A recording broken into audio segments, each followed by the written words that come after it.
অবশেষে সব জল্পনা কল্পনার অবসান ঘটিয়ে বিশ্বকাপের ম্যাচ খেলতে শর্ত মেনে ম্যাচের ২৪ ঘণ্টা আগে মেক্সিকো থেকে যুক্তরাষ্ট্রে প্রবেশ করেছে ইরান দল। ১৬ জুন মঙ্গলবার বাংলাদেশ সময় সকাল ৭টায় লস অ্যাঞ্জেলেস স্টেডিয়ামে নিউজিল্যান্ডের বিপক্ষে মাঠে নামবে মেহদি তারেমির দল। প্রথম ম্যাচের আগে রাজনৈতিক বিতর্ক ও উত্তেজনার মধ্যেও নিজেদের অবস্থান স্পষ্ট করেছে ইরান। দলের প্রধান কোচ আমির গালেনোই জানিয়েছেন, তাদের একমাত্র লক্ষ্য ফুটবল, রাজনীতির সঙ্গে জাতীয় দলের কোনো সম্পর্ক নেই।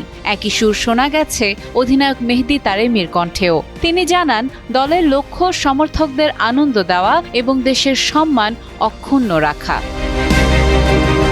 মঙ্গলবার নিউজিল্যান্ডের বিপক্ষে ম্যাচ দিয়ে ২০২৬ ফিফা বিশ্বকাপের অভিযান শুরু করবে ইরান। বর্তমানে দলটি লস অ্যাঞ্জেলেসে অবস্থান করছে এবং সেখান থেকেই ম্যাচ খেলতে নামবে।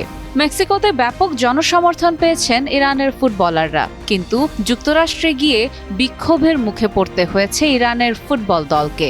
লস অ্যাঞ্জেলেসে প্রবাসী ইরানিদের একটি অংশ বিক্ষোভের ঘোষণা দিয়েছে, ফলে নিরাপত্তা ব্যবস্থাও জোরদার করা হয়েছে। তবে এসবের বাইরে থেকে পুরো মনোযোগ মাঠের খেলাতে রাখতে চায় ইরানি শিবির। সাদিয়া ইসলাম, টাইমস টুডে।